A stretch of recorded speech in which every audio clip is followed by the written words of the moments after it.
A handsome widower moved in next door, with just a gentle smile from afar. He set my heart ablaze with inexplicable fire. Under cover of night, I climbed over his wall, only to be caught red-handed the moment my feet touched the ground. He bent down, using his fingertips to wipe the dust from my face, then suddenly let out a soft laugh. Even with amnesia, you can't shake off your shameless habit of being a lecher. Hello, everyone. Welcome to my channel. Subscribe us to read wonderful novels every day. Now the story begins. I think the widower who just moved in next door has been trying to seduce me. Every now and then, this beauty's intimate garments would drift into my courtyard. Every time he came to get it from me, he'd always have his hair down or be half-drenched. Winking at me, it made me burn with inexplicable irritation. In the pit of my stomach, sorry, Miss Two, for always bothering you with this sort of thing. The widower's voice was low, with a gravelly texture that tickled the heart. My nose felt a bit warm, so I touched the tip of it. It's nothing, really. We're neighbors, helping each other out is what we do. His lips moved, spouting more of those sweet, empty words, but I didn't catch a single one. He must have just taken a shower. The moment he leaned closer to speak, that fresh scent drifted over. The strands of hair still carried moisture, clinging to the white shirt and revealing a suggestive hue through the fabric.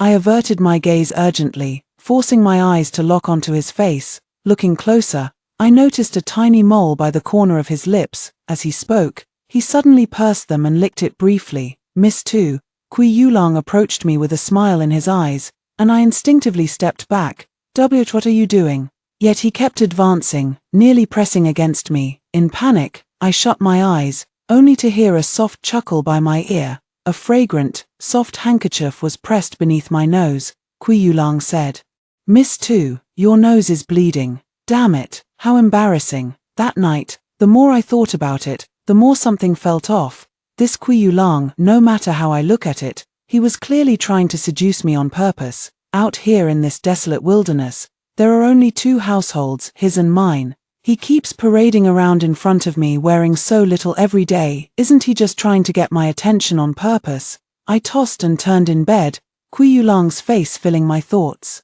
My hearing has always been sharp, and the more I thought about Kui Yulong, the clearer the noises from next door became. Kui Yulong was grinding ink at the moment, as he seemed to practice calligraphy for quite a while every night. Then he put away the paper, and after washing up, the sound of footsteps grew closer. I heard Kui Yulong lie down on the bed. Falling asleep to the sounds from next door had become my habit during this period. Suddenly, some strange noises came from the neighboring room. Kui Yulong's breathing grew somewhat rapid, faintly interspersed with a few muffled groans. I sprang up and sat with my ear pressed against the wall. Kui Yulong's voice became even more distinct, sounding particularly suggestive in the quiet of the night. In an instant, I realized what Kui Yulong was likely doing at that moment. I lay back on the bed, focusing my gaze inward, calming my mind. When visiting the village, I often heard women gossiping about how many widowers, having lost their wives, would relieve themselves at night. Even if Kui Yulong was as flawless as a celestial being, he would still have desires. It's fine, normal, completely normal. I don't mind at all. When I came to my senses, I had already climbed over Kui Yulong's wall. Damn legs, get back here. But my body was honest. A dim lamp burned in Kui Yulong's room, casting his slender silhouette against the window, stirring restless desires in my heart. I had already scouted the perfect landing spot to ensure I could slip silently into Kui Yulong's courtyard. Just as I was about to land, a pebble suddenly came flying out of nowhere. Instinctively dodging it, I lost my balance. I ended up plunging into the dirt of Kui Yulong's yard in a most undignified manner. Seeing the lights suddenly blaze on in Kui Yulong's house, I thought, this is bad. Before I could escape, Kui Yulong had already stepped out of the house. His clothes were loosely tied, clearly thrown on in haste. Seeing it was me, he didn't seem particularly surprised. Miss Tu, the night is deep and heavy. What are you doing here? I eagerly explained. I thought I heard some noise from your place just now, and suspected there might be a burglar, so I came over to see if I could help. You're new here, so you might not know, though this place looks remote, it actually has terrible security. All sorts of desperate criminals and death row fugitives love hiding out in these parts. Kui Yulong curled his lips into a smile as he looked at me. No thieves here, but we did catch a flower thief. Ah, where, in this god-forsaken place, someone actually came all the way here to steal. I gazed at his exquisitely sculpted face and suddenly understood the flower thief's motives. Well, it's only human nature. Kui Yulong didn't respond to me, merely watching me with an enigmatic smile. Realizing my thoughts, I quickly covered my guilt with words. Kui Yulong, don't misunderstand, I really just came to take a look. I didn't mean to do anything to you. Kui Yulong let out a sigh. He bent down, coming a few inches closer to me. I held my breath nervously as I saw him reach out, his soft fingertips gently brushing away the dust from my cheek. I pinched my thigh, afraid I'd get a nosebleed in front of him again. Kui Yulong looked at me, the moonlight reflecting in his dark eyes with an indescribable tenderness. He seemed nostalgic, yet also faintly annoyed. He asked me, you, even with amnesia, you still can't shake off your damn lecherous habits. 2 years ago, I suddenly woke up by a mountain stream. I had forgotten my name and past. Carrying only wounds and half a jade pendant, I randomly plucked some herbs to dress my wounds, stumbling upon this abandoned house, to my surprise. My recovery was astonishing. Just a few days of rest healed all my injuries. I don't know what I'm meant to do, nor how I ended up here, until one day, while searching for food, I cleaved a wild boar's head with a butcher's knife. In that moment, my entire body felt at ease, as if I was born for this very purpose. I quickly found my place. Turns out, I was meant to be a slaughterwoman. It must have been an injury sustained during a hunt in the mountains, one that happened to damage the brain. Which is why I lost all my previous memories. I gave myself the surname too, and upon seeing the half-piece of jade pendant I carried with me, I also gave myself the name Yu. In the days that followed, I made a living by hunting, then pushing a small cart to the nearest village to slaughter and sell the game. 2 years passed in this uneventful manner. And for a time, I believed I would live here forever, until Kui Yulong arrived. My eyebrows twitched. You know me. Kui Yulong looked concerned. Miss Tu, did you hit your head earlier? Didn't we just meet this afternoon? No, young Master Kui, how could you possibly know about my memory loss? Did you know me before? Kui Yulong answered absent-mindedly. I heard from the villagers before. They said there's a Miss Tu on the mountain, whose knife skills are swift and excellent. Unfortunately, she injured her head in a fall 2 years ago. She's quite warm-hearted, just a bit lustful, always staring at handsome young men. I was shocked. Is this how the villagers see me? What's going on? Did Aunt Lee spread the word about me asking her to buy those erotic paintings for me? No wonder the young gentlemen always avoid me when I try to strike up a conversation. But now that Kui Yulong has heard this reputation of mine, it's making me even more embarrassed and uneasy. Quite the opposite. I usually live alone in the mountains and have little contact with them. The villagers' impression of me is completely one-sided. Kui Yulong, you must believe me. Kui Yulong's eyes sparkled with amusement. I believe you. I believe you climbed over my wall in the middle of the night with good intentions. I believe you came only to catch a thief, without any ulterior motives. So, Miss Tu, now that you see there's nothing amiss here, you may leave, or perhaps. Kui Yulong's thin lips parted as his voice dripped with blatant seduction. Would you like to come inside for a while? This Kui Yulong is truly no decent man, a lone man and an unmarried woman, in this desolate wilderness so late at night. What exactly are his intentions in inviting this young maiden to his home? How detestable. Truly one cannot judge a person by their appearance. I absolutely won't comply with his wishes. Sorry to disturb you. I sat in Kui Yulong's room, looking ashamed. I was so worried about your safety earlier that I accidentally twisted my ankle while climbing over the wall. It's all right, Miss Tu. Kui Yulong's voice was gentle. Just as you said, neighbors should help each other out. He went to fetch ointment for me, and I finally had the chance to freely observe Kui Yulong's bedroom. Upon entering, I noticed that although his room was simply furnished, every detail exuded refinement. The walls of the room were adorned with exquisite landscape paintings, while a sandalwood incense burner on the nearby desk emitted a fragrant smoke. Through the thin curtains lay Kui Yulong's bed. Just moments ago, Kui Yulong must have been doing his handiwork on this very bed. Unable to suppress my wandering thoughts, I quickly averted my gaze and noticed numerous paintings neatly arranged on Kui Yulong's desk. It seemed that every night before bed, he ground ink not for writing, but for painting. I was just about to go see what Kui Yulang had drawn when he returned. Miss Tu, take it off. My face grew warm as I clutched my collar tighter. Take what off? Kui Yulang's eyes curved into crescents as he reminded me. I need to apply your medicine. Damn, I forgot about pretending to have a foot injury. I took off my shoes and socks, slightly lifting my skirt to reveal my ankle. I didn't know what medicine Kui Yulang had brought me. He applied it with his fingertips in circular motions. Making it slightly ticklish, I changed the subject and asked him, Young Master Kui, do you often paint? I see you have many paintings here. What do you usually paint? His fingers paused briefly before he continued, Nothing much, just some paintings to remember my wife by. Realizing he had spoken out of turn, he regretted bringing up such painful memories for the man. I offered dry comfort, saying things like how your wife's spirit in heaven would be happy to see you doing well, Miss Tu. There's no need to comfort me. His hands subtly tightened with force, carrying a hint of gritted teeth.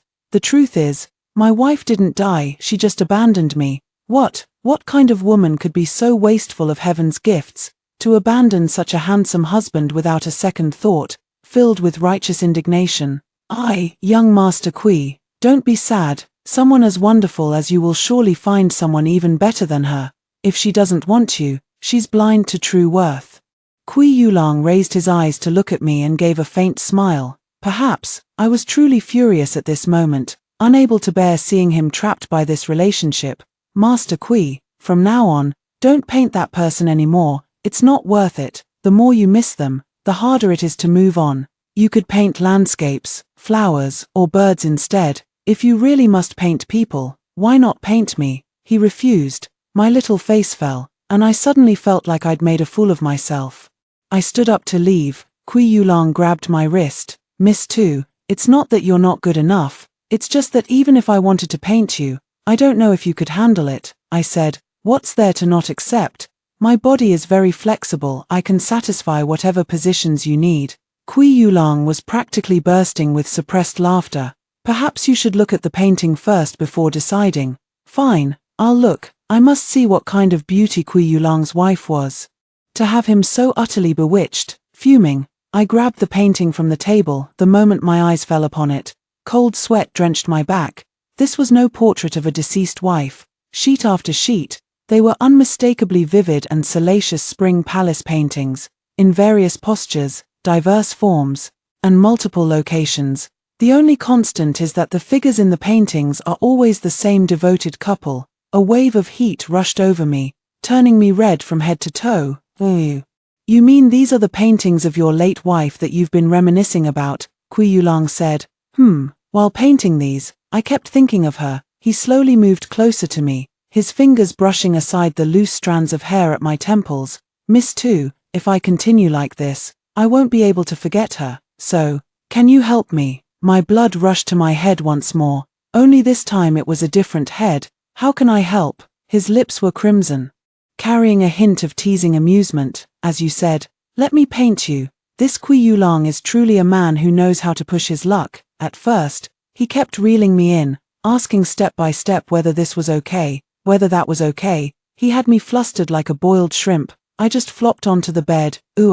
I give up. Do whatever you want. Then, things spiraled out of my control. I was on the verge of tears. Young Master Kui, hold on, let me catch my breath, he said unhurriedly. To you. After all this between us, are you still being so formal by calling me Young Master Kui? Yulang, Kui Yulang. I grabbed his arm, my eyes brimming with tears. My waist is really about to break. He kissed my eyes, gave me a sip of water, and then shifted our positions while holding me. I widened my eyes to look at him, hearing him say cruelly, be good, then you won't be tired anymore. Lust is a knife hanging over one's head. The village women always told me that widowers are lustful. They certainly didn't lie. I don't know how long Kui Yulang kept at it, but in the end I was so exhausted I fell asleep, and even in my dreams I found no peace. I dreamed I became an audacious bandit leader who kidnapped a delicate beauty to be my mountain stronghold husband, only to find out he was an official sent by the imperial court to deal with me. On our wedding day, he beat me to a pulp. I was wrong. Don't kill me. I'll never lust again. Woo woo. I repented in my dream. My mountain stronghold husband stood tall and graceful, holding a long sword that lifted my chin. I trembled like a sieve, squeezing my eyes shut in fear.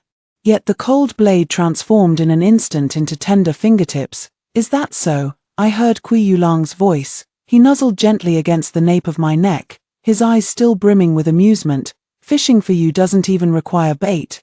To you, I can see you're truly incorrigible." I slept until the sun was high in the sky. Because of that, I didn't even get to slaughter the pig.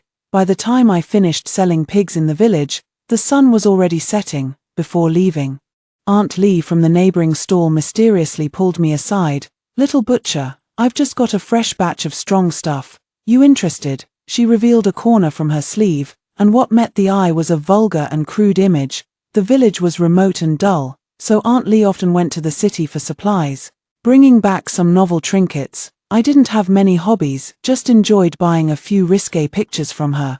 You could say I was one of Aunt Lee's loyal customers. But today, when I saw the scene in the picture, all I could think of was Kui Yulang from last night. My face flushed, and I turned my head away. "No, I don't want it anymore." Aunt Lee was shocked. "In the past, you were the one who always complained it wasn't enough.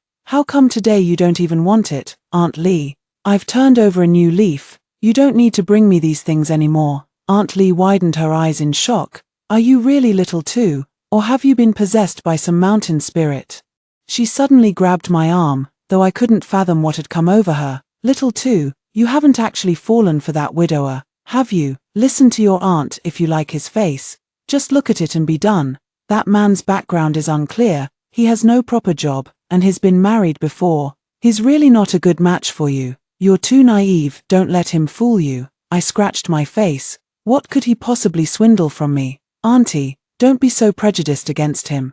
Aunt Lee wore an expression of exasperation, as if disappointed that iron couldn't be turned into steel. She lowered her voice. "Don't say I didn't warn you. There have been many strangers in town lately, secretly carrying portraits and searching for someone." I took a peek, and the person in the painting bore an 80% resemblance to that widower. Besides, that widower doesn't seem like someone short on money, yet he chose to move deep into these remote mountains. He must have stirred up some serious trouble out there. "Xiao Tu, stay away from him, or you might get burned." Aunt Lee still shoved that little yellow book into my hands. She urged me to quickly regain my true self and not be captivated by Kui Yulang's beauty. Aunt Lee was right about one thing. Kui Yulang was indeed unlike the common folk. Leaving aside his ethereal demeanor and appearance, even the furnishings in his home were not something you'd see in ordinary households.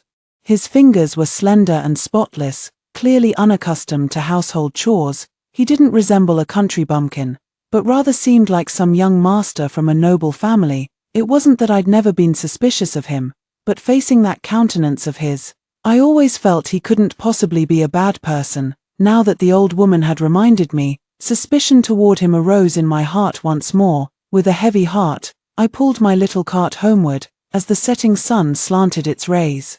I saw a long shadow cast before my doorstep. "It's Kui Yulang." He hung his head low, lips pressed tightly together, looking utterly dejected, like a man whose wife had run off. "Kui Yulang, why are you standing here? Were you looking for me?" I suddenly spoke up, interrupting his mood. Kui Yulang abruptly looked up at me, momentarily stunned before quickly striding over to grab my wrist. His voice carried a barely perceptible tremor. "Where have you been?" "When I got up at noon, Kui Yulang happened to be away, in a hurry to sell the pigs. I left quickly. After all, we'd see each other again in the evening." Why did Kui Yulang talk as if I were never coming back? I said, "I'm going to sell the pigs." "Kui Yulang, what's wrong with you? You're acting strange." He kept saying, "Why didn't you say anything before leaving? Have you ever thought about how I'd feel if I couldn't find you?" Finished eating and ready to run off again. "To you, what exactly do I mean to you in your heart?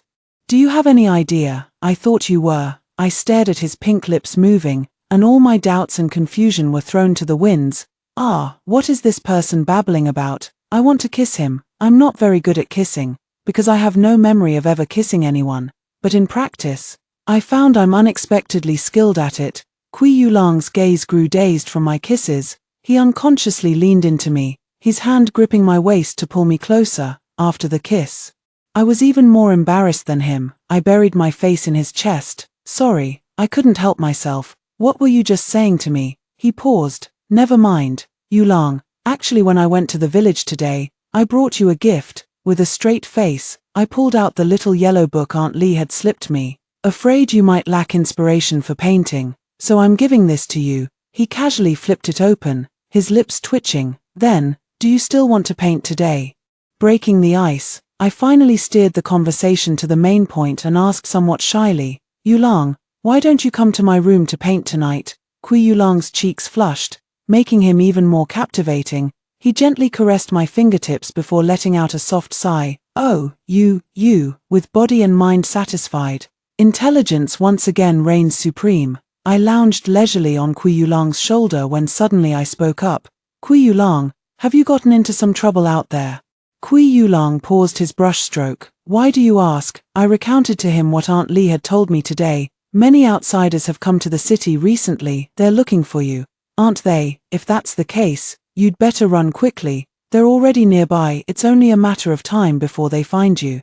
Kui Yulang fell silent for a moment before asking, what about you? I was puzzled. They're not here for me. Why should it concern me? He seemed both amused and exasperated by my response. You're quite carefree, aren't you? If they really do come for me and I have to leave this place, we'll never see each other again. Would you truly be indifferent to that? You, in your heart, do I truly hold no weight at all? When he put it that way, I had to admit he had a point. We'd climbed walls together, shared beds, and stolen more than a few kisses, yet the moment trouble came knocking at his door, I'd immediately made him pack his bags and leave. I really did seem like quite the heartless scoundrel. I scratched my face. Then tell me what you want me to do. If I really have to leave, can you come with me? Without a second thought, I flatly refused. My rejection was too harsh. Kui Yulang's expression visibly darkened.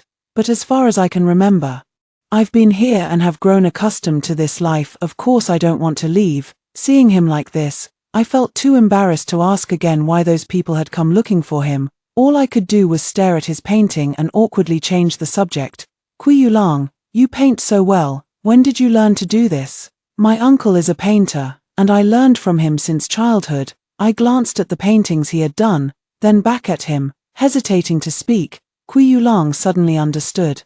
His ears turning red. My uncle certainly didn't teach me to paint this kind of picture. He excelled in landscapes, and that's where I started learning too. I said, then how did you? Kui Yulang raised his eyes, looked at me for a moment, and said slowly, because my wife liked it. He looked somewhat helpless, but anyone could sense the tenderness in his words. She always loved looking at these things, and knowing I had some skill in drawing, she would ask me to draw for her. If I refused, she would pout and act spoiled, utterly impossible to deal with. Kui Yulang's words tipped over my jar of jealousy.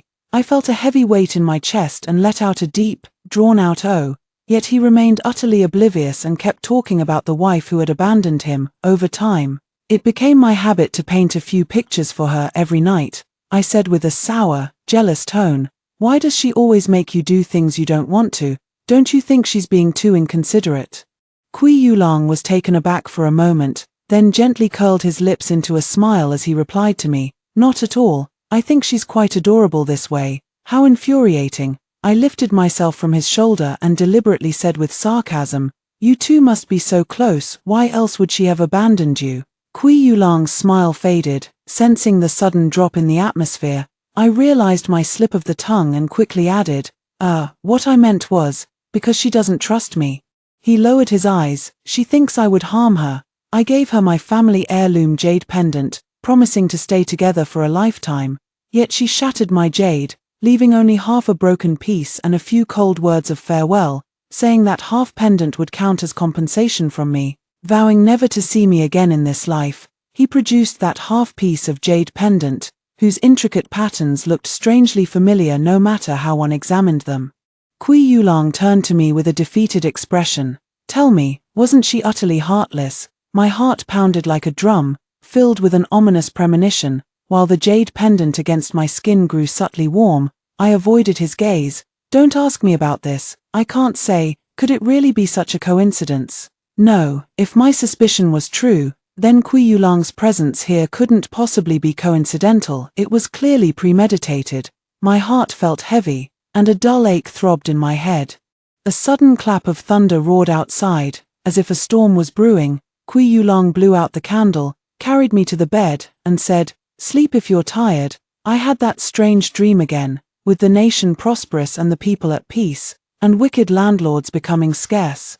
The brothers in our stronghold had no targets for robbing the rich to aid the poor, so I organized them to go hunting with me in the mountains. I clearly shot the deer in the leg, but when I went to check, lying on the ground was a wounded man instead. His black hair was disheveled, his temples damp with sweat. When I turned his face toward me, I couldn't help but hold my breath. Damn, where did this beauty come from? You have to understand, all the brothers in our stronghold are stinky, burly men. I've never seen a man who still smells fragrant even when lying in a pool of blood.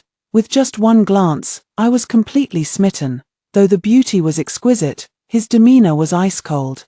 During the months he was recuperating in the village, I would bring him a mountain flower every day. He wasn't much of a talker, so I racked my brains to tell jokes and amuse him. When I discovered he loved reading, I gathered a pile of books from the storeroom and presented them to him like treasures. He flipped through them, then froze. Realizing my mistake, I quickly snatched away all the books in front of him. Wrong ones. These are for burning firewood, haha. The beauty looked at me and actually curved their lips into a smile. I was staring dumbstruck. My heart was pounding wildly. My whole body felt like it had been struck by electricity. My mind went dizzy, and I walked straight up to kiss their cheek. He looked at me, suddenly cupped my face, and kissed my lips. I didn't know how to breathe properly. Just when I was about to suffocate, he finally released me. All my attention was focused on my slightly swollen, tingling lips, and before I realized it, I was actually staring at him with a nosebleed. I was mortified. The beauty handed me a handkerchief to stop the bleeding, lowered his eyes, and chuckled softly. What kind of ambition is this? Our relationship grew increasingly intimate. I asked him somewhat shyly if he'd like to stay here and be my mountain stronghold wife. He didn't refuse, and even gave me his personal jade pendant. We bowed in the wedding ceremony and became husband and wife, yet he suddenly said he had to leave for a while. "Just 3 days, I'll return soon," he whispered sweet words in my ear, and I simply couldn't resist his plea. But 3 days later, I didn't wait for him, only for the imperial troops sent to suppress us. The village was deep in the mountain forests, impossible to find without a guide. The leading official looked at the festive red lanterns hanging in the village and sneered at me for my wishful thinking. "Do you even know who he is?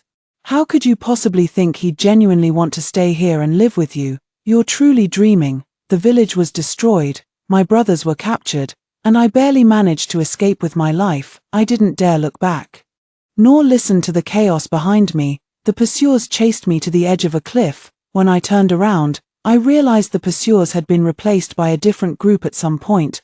The foul-mouthed official was gone, replaced by the face that had haunted my dreams. Kui Yulong, his face deathly pale, reached out to me. "Come here quickly, don't go any further." I dared not imagine what tortures awaited if caught, nor did I wish to face that man again. Better an honorable death than a disgraceful life. I was utterly devastated, clutching the heartbreaking half-piece of jade, and leaped off the cliff. Outside the house, Kui Yulong was speaking to someone unknown. "My lord, you must not stay here any longer. His Majesty is furious and demands your immediate return to the capital to report." Everyone was chattering, urging Kui Yulong to go back, but Kui Yulong said, "But she still refuses to come with me." A rough, booming voice spoke up. "Sir, why not let me try? I used to be close to her. I'm confident I can persuade her." Another shrill voice snapped back. "You idiot, she's lost her memory now. Just looking at your face would scare her away." "My lord, if you ask me, we should just tie her up and take her away. We can take her first and wait for her memory to come back later." I was stunned. Kui Yulong seemed so gentle and refined, but what kind of bandits were these under his command? They could actually talk about kidnapping a common woman so casually. It was truly terrifying. Now I remember everything. I never expected this Kui Yulong to be so relentless. Even after I jumped off a cliff, he still wouldn't let me go. He's determined to capture me and throw me in prison, even resorting to seducing me a second time. How despicable. With no time to spare on what Kui Yulong was still saying to them, I quickly gathered a few belongings. Before they could notice me, I decided it was best to make a run for it. Quietly, I opened the back window. Thanks to my life as a bandit, I was confident in my agility and swung myself over the windowsill with one hand. Suddenly, I felt an extremely subtle sense of déjà vu. A small stone came flying through the air, but this time I was prepared and dodged it easily. However, several more stones followed in quick succession, fast and fierce, precisely striking my pressure points. My body froze in place, and I could only watch helplessly as Kui Yulong drew nearer. Kui Yulong, no, perhaps I should address him as Lord Kui now. His eyes gleamed coldly, trying to run away again. I snorted, outmatched in skill. I admit defeat. Do whatever you want, kill me or cut me to pieces. Truth be told, I was all talk. I was terrified of dying, but I figured I couldn't afford to lose face even if I lost the fight. Since I was immobilized, no one could see my legs trembling, sensing my sudden shift in attitude. Kui Yulong slightly furrowed his brows. You, remember everything now, Your Excellency the Governor. Please take me to turn myself in now. I've truly troubled you. To catch a petty mountain bandit like me, you've had to waste so much of your time. After all your scheming and toying with me, watching me dance to your tune, are you satisfied now? The more I thought about it, the more wronged I felt. I'm furious at Kui Yulong for deceiving me, and even angrier at myself for falling into the same trap twice. Kui Yulong halted his steps, his expression turning complicated as he let out a self-deprecating laugh. To you, am I really that despicable in your eyes? I glared at him furiously. Though I may be a bandit, I've never harmed innocent people. That day I saved you out of kindness, yet you brought soldiers to slaughter my entire band of brothers. If you have grievances against me, take it out on me alone. What wrong did the others do to deserve your cruelty? Kui Yulong's expression grew increasingly dark, but I wasn't finished. I continued to rage. My only mistake was misjudging your character. How I regret it. Had I known this would happen, I should have left you to be devoured alive by wolves that day. Boss. A burly man suddenly appeared before me with tearful eyes. His voice sounded somewhat familiar. He was one of Kui Yulong's men. I never thought you'd care so much about me. But you've misunderstood Lord Kui. Wait, who is this guy? I carefully examined the burly man before me, widening my eyes in disbelief as I called out that name. Erbiao, you're not dead. Erbiao used to be the second-in-command at our village, sporting a full beard. Now that he'd shaved it all off, I hadn't recognized him at first. Another voice chimed in, which I recognized as belonging to the person who'd earlier suggested tying me up directly. TSK, can you stop crying?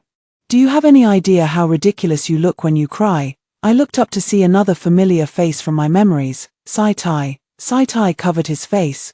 Boss, don't call me that anymore. I'm Yusai now. You're all still alive. I looked around and saw, besides Erbiao and City, many of our former brothers from the stronghold. Not only were they alive, but they were all dressed in the same uniform, each looking vigorous and much better off than when we were scraping by in the mountains. Boss, truth is, Commander Kui never really meant to harm us. City nodded in agreement. At that time, the Imperial Court was originally going to wipe out our stronghold in one fell swoop. It was Minister Kui who stood against the majority opinion and persuaded His Majesty to offer us amnesty. Not only did he secure official positions for our brothers, but he also gave us all a place to settle. Suddenly understanding, I turned to look at Kui Yulong, who grimly unsealed my pressure points. Just as I was about to speak to him, he abruptly turned and walked away, his sleeves flaring in displeasure. Boss, Minister Kui has been searching for you these past 2 years, I stammered, but that day, the way those people acted, it was clearly. Erbiao glanced around nervously and whispered to me. That official that day was Minister Kui's political enemy. He's always had it in for us. Why would he let Minister Kui recruit us so smoothly? So while Minister Kui was away reporting back, he brought a group of men to arrest us, planning to turn the tables by accusing us of rebellion. Then he'd use that to impeach Minister Kui for harboring criminals. Thanks to Lord Kui's timely arrival, we were saved. City sneered from the side. Who'd have thought you'd be so headstrong, boss, not listening to a word, just jumping off a cliff like that. Poor Lord Kui searched for you for 2 years, only to get a scolding from you in the end. I glared at him angrily. City, are we still brothers? How could you side with outsiders? Back when Kui Yulong was recuperating in the village,